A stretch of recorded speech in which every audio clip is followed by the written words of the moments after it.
මැරිච්ච කෙනෙක්ගේ ඇඟිල්ලක් හරි මුහුණක් හරි පාවිච්චි කරලා iPhone එකක් අන්ලොක් කරන්න පුළුවන්ද? ඔයාලා හිතනවා ඇති ඇඟිල්ල කැපුවොත් හරි මුහුණ පෙන්නුවොත් හරි මේක කරන්න පුළුවන් කියලා. හැබැයි ඇත්තම කතාව ඒක නෙවෙයි.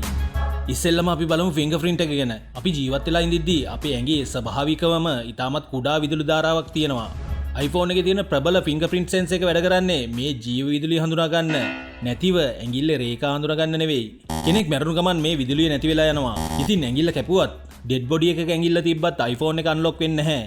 හරි එහෙනම් Face ID එකකින් කරන්න බැරිද?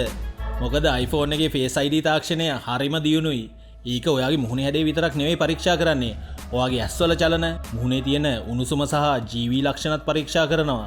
මැරුණු කෙනාගේ ඇස් බලෙන් ඇරලා තිබ්බත් පණ තියෙන කෙනෙක්ගේ මුහුණේ තියෙන අතිශය කුඩා මාංශ පේශි චලන ඒ මල සිරුරේ නැති නිසා iPhone එක ඒක අඳුර ගන්නවා මේ ඉන්නේ ජීවිතුන් අතර ඉන්න කෙනෙක් නන් නෙවෙයි කියලා. iPhone එකේ තියෙන මේ සුපිරි සිකියුරිටි එකත් එක්ක ඩෙඩ් බොඩි Face ID එකකින් මේක අන්ලොක් කරන්න හිතන්නවත් බෑ.